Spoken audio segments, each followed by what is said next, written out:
we finally get the rematch, Oregon versus Ohio State Part 2. Two of the most talented teams in the country, maybe the two best teams in the country, a rematch of the game of the year in the regular season. And even though we're getting this in the quarterfinals, it kind of feels like a national championship. And I'm going to look at this game from an Ohio State fan perspective. Let's start with the Oregon offense versus the Ohio State defense.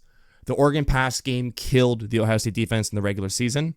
Dylan Gabriel, over 300 yards passing. Tez Johnson, Evan Stewart, these guys killed Ohio State the first time around. Denzel Burke, Ohio State's best corner, had his worst game as a Buckeye, gave up nearly 200 yards in the air, a couple touchdowns, just got torched. So there's concerns about Denzel.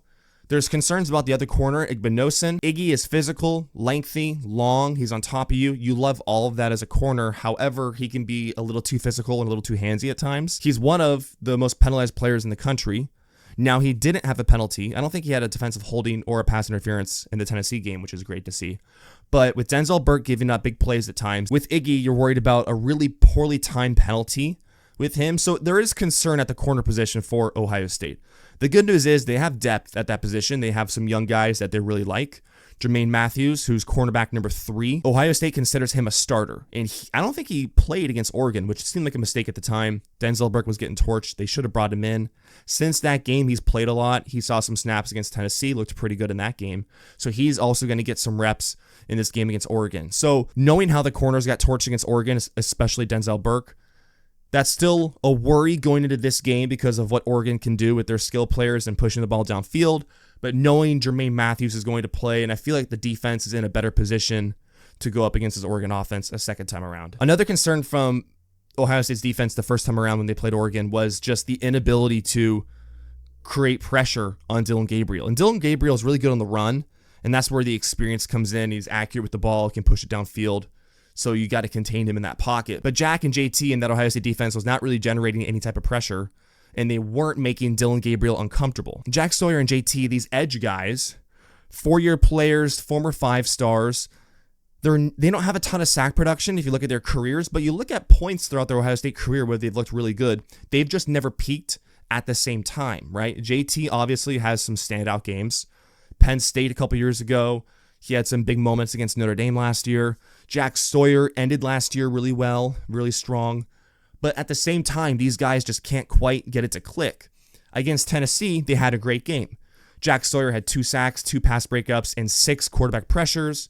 JT had 2 sacks, a forced fumble, and a pass deflection. So finally, you see this ceiling of what this duo can be on this Ohio State defense. Now, you take that with a grain of salt because Tennessee's offensive tackles are really not that good, and Oregon's offensive line is a lot better than Tennessee's. But over the course of 4 years with Jack and JT, these guys have not been able to produce at this level at the same time in a big-time game. And finally, they're able to do that in the home playoff game against Tennessee. Maybe that can carry over to the Rose Bowl when they play Oregon. But also, you look at this Oregon game defensively, there was a lot of simulated pressure from this Ohio State defense in the first half of the season, including in that Oregon game, and it just did not work. After that game, it was like a reset for the Ohio State defense, and they've been really good since then.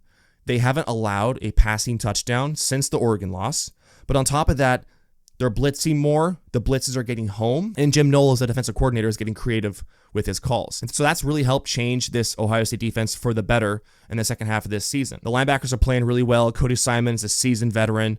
Sonny Styles is kind of a freak athlete, young linebacker, first year as a linebacker, but he's coming into his own. The safeties are obviously very good. Probably the best safety duo in the country, Lathan Ransom and Caleb Downs, and it's a safety-driven defense. So these safeties will come down, play in the box, and they might be the best run defenders that Ohio State has. You're still concerned about their ability to generate pressure, and if they do generate pressure and lose contain, Dylan Gabriel can kill you making plays on the run, pushing the ball downfield. And of course, we talked about the corners already with there being a concern there. But let's look at the other side of the ball. So let's look at the Ohio State offense going up against the Oregon defense. The Ohio State offense, we finally saw what we thought was the full potential from this team against Tennessee. They went from not targeting Jeremiah Smith in the second half of the Michigan game to making a clear point of emphasis to get him the ball early on against Tennessee, and that worked. Will Howard looked good. He looked sharp. He was dialed into the game plan, and I thought the game plan set him up for success, made a lot of good throws.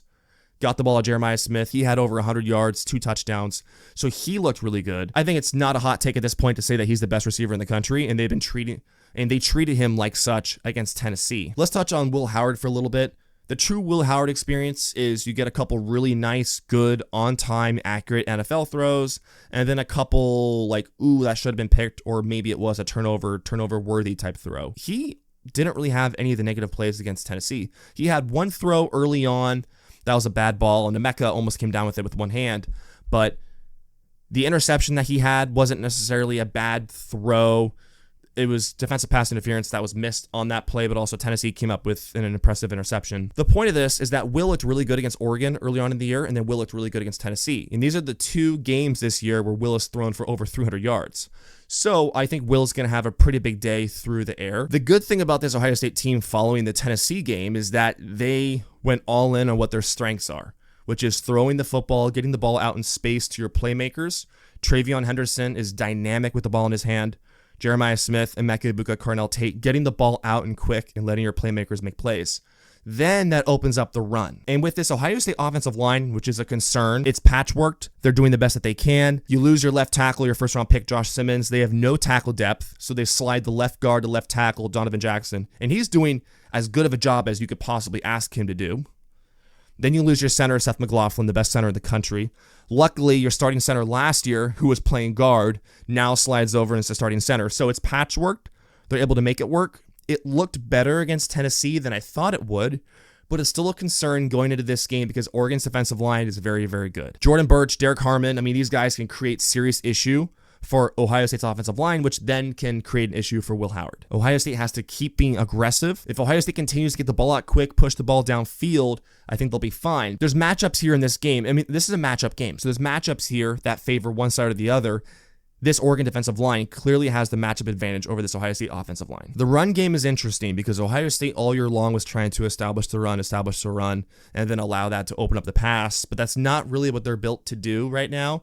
Maybe for the first half of this year, they were kind of built for that, but when you lose your best two players in the offensive line and then really have no depth, especially at tackle, you're just not able to do that. So I like the idea of throwing the ball at Jeremiah Smith, getting the ball out. The defense is now back on their heels if you find success in that, and then that opens up the run game a little bit. Exactly how the game against Tennessee played out is probably the ceiling for this Ohio State offense, and it's probably the way this Ohio State offense has to play in order to reach its max potential. If we look back at the Big Ten Championship for a little bit, I thought it was noteworthy that Penn State rushed for 300 yards on the Oregon defense.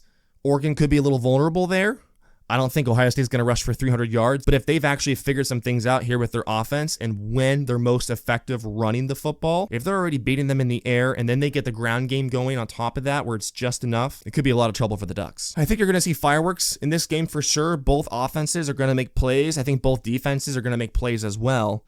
Let's talk coaching staffs, specifically head coaches, because Dan Lanning, clearly his craftiness and creativity gave Oregon a much needed edge in the first go-around in October. Ryan Day isn't necessarily known for doing that. If I think back to earlier on in his tenure as head coach for Ohio State, he was doing stuff like this more.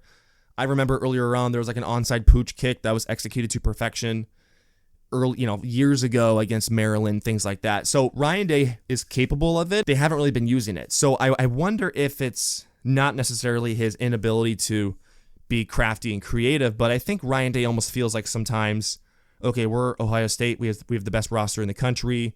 We have the best coaching staff in the country. We should be able to just go out and win every game if everyone just does their job. Sure, that sounds good in theory, but we know that in a matchup game like this, that's not realistic. I think you have to have an edge. You have to have something creative in your back pocket ready to go. And Dan Lanning had that in their first game with that onside kick, that line drive onside kick in the first half.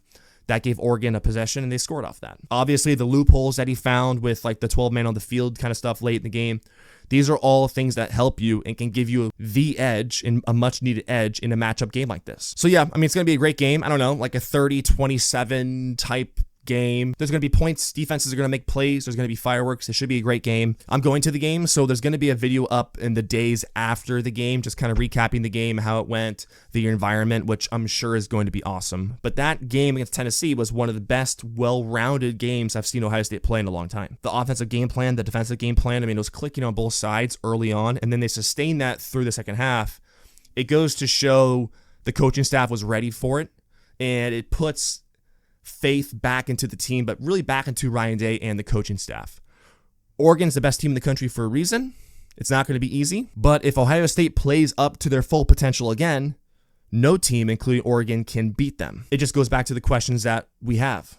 Will Howard, offensive line, defensive line getting pressure on Dylan Gabriel, then Dylan Gabriel rolling out of the pocket, extending plays and making throws on the run, and doing what he does best. There's a reason why it was the game of the year earlier in the year. It's now in the Rose Bowl. I imagine both sides will have a good showing from the fan perspective, but there's a very good chance that we're getting the game of the year part 2.